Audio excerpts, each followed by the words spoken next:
Saya satu pertanyaan dulu ini, bagaimana menurut pandangan kita supaya organisasi itu bisa sehat? Ya, seperti saya bilang kemarin bahwa organisasi itu seperti tubuh ini, dia memiliki dua komponen, yaitu jasmani dan rohani. Kalau jasmani sehat, rohani sehat, ya inilah yang kita harapkan dan dia pasti jalan dengan baik.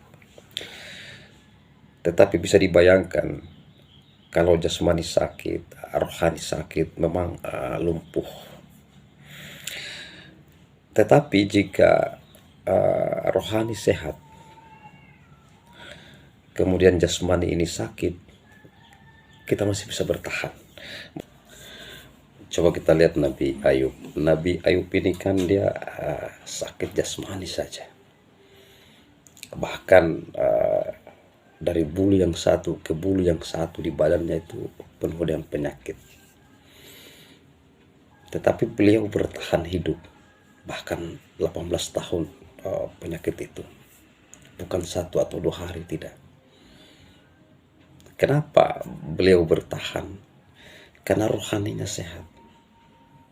Jasmaninya saja yang sakit.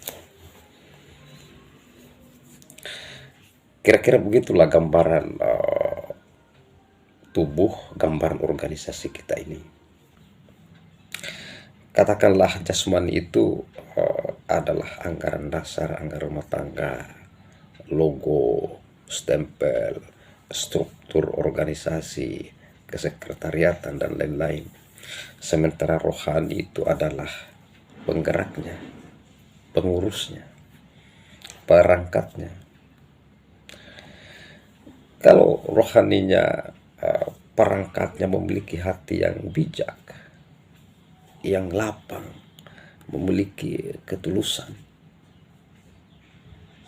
dia akan tetap bertahan walaupun jasmaninya tidak bagus, memiliki anggaran dasar yang berpasal-pasal, ratusan pasal, tidak ada yang tidak diatur di situ, jelas, memiliki logo yang indah, memiliki kop surat yang bagus, memiliki struktur organisasi yang berbagai macam bidang, tidak ada lagi bidang yang ketinggalan, ada kesekretariatan, ada fasilitas, dan lain-lain sebagainya. Tetapi kalau rohaninya, perangkatnya, penggeraknya tidak memiliki kesehatan rohani yang baik, oleh karena itu gangguan, kegaduhan sebenarnya di dalam negara, di dalam komunal, di dalam berorganisasi, hanya lisan, keadaan hati. Organisasi ini hanya keadaan hati. Karena baginda Nabi selalu memperingati kita bahwa Muslim sejati adalah Muslim yang ketika orang lain tidak terganggu dengan lisan dan tangannya. Kenapa itu lisan selalu didahulukan daripada tangan?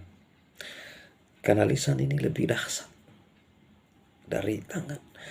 Kalau tangan Pak kita masih bisa harus dekat, baru kita bisa mengganggu. Tetapi kalau lisan ini begitu kita lontarkan, dunia ini gaduh. Bahkan Nabi mengumpamakan ini sebenarnya mukmin, dan mukmin ini kan seperti bangunan. Innal mu'mina lil mu'mini kalbunya niyashulu ba'du huba'ada wasabbaka biasa biahu.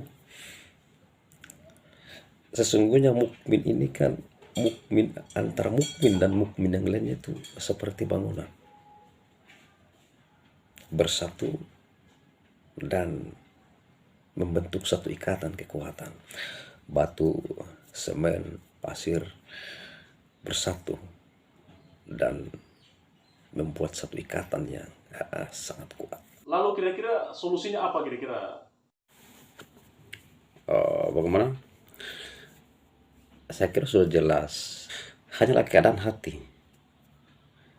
Hati artinya ketika kau merasa disakiti, sejauh mana kecerdasan emosional, sejauh mana lapang dada kita untuk menahan diri dan memberi maaf. Itu hati. Kemudian ketika kita bersalah, sejauh mana kelapangan dada untuk meminta maaf dan mengakui kesalahan. Karena orang tidak akan lagi fokus kepada kesalahan, karena kita semua pasti salah. Tetapi orang akan fokus kepada bagaimana sikapmu setelah bersalah. Kemudian lisan juga sudah jelas bahwa janganlah ketika dirasa bahwa itu sudah menyakitkan, jangan lagi ada tayangan-tayangan ulang jatuh di lubang yang sama. Kita tidak harus selalu merasa penting di dalam sebuah perkumpulan. Makanya tadi baginda Nabi sudah mengumpamakan bahwa mukmin dan mukmin yang lain itu seperti bangunan, batu, semen, pasir saling menguatkan. Kita juga seperti itu, tetapi bisa saja dia runtuh hanya keadaan hati, keadaan lisan, keadaan rasa. Itu saja. Jadi solusinya kita melatih diri untuk berlapang dada, untuk meminta maaf dan memberi maaf kalau kita salah. Itu saja. Itu solusi. Maka itu ada satu kisah di mana satu bangunan ini bertengkar. Atap berkata, saya ini menahan panas, hujan, bahkan kadang dilempar. Kalian di bawah itu enak-enak. Dengan perkataan itu yang dilontarkan oleh atap, rupanya tiang merasa tidak nyaman, merasa tersinggung. Akhirnya tiang angkat bicara. Kenapa kamu berkata begitu? Kan saya yang menopangmu. Saya juga ini penting. Karena kalau tidak ada saya sebagai tiang, kamu bertengger di mana? Nah, akhirnya ribut. Batu juga mulai tersinggung. Batu mengatakan, kau juga tiang jangan sembarang bicara. Jangan terlalu merasa penting gitu loh. Kau kuat juga itu karena saya ada batu. Bagaimana kau bisa kuat kalau tidak ada saya, batu? Nah, sudah ribut semua, merasa penting. Pasir sudah berkuar juga pasir. Nah, saya juga. Nah, datang lagi semen. Semen naik pitam dan angkat bicara. Adi pai kontak poli bang kome pernah. Kamu orang ini kan semua kamu orang kuat ini kan ada saya ini. Semen. Maka gaduh.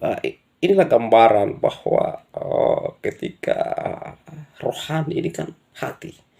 Ketika semuanya sudah merasa, sudah mengucapkan lisan yang menyakitkan, yang korban juga tidak mampu menahan diri, berlapang dada untuk memaafkan dan memberi maaf, yang bersalah juga tidak berlapang dada untuk meminta maaf dan mengakui kesalahan. Sudah.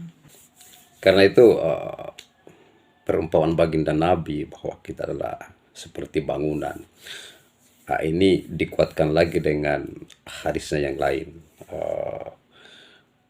Kata Nabi, kita manusia ini mukmin dan mukmin yang lainnya seperti tubuh. Kembali lagi ke tubuh. Ketika satu anggota tubuh ini sakit, maka kita semua merasakan. Coba bayangkan kaki kita injak duri. Itu kan bukan hanya kaki yang sakit, tetapi kepala, air mata turun, tangan mulai memegang kaki. Semua merasakan apa yang dirasakan oleh anggota tubuh.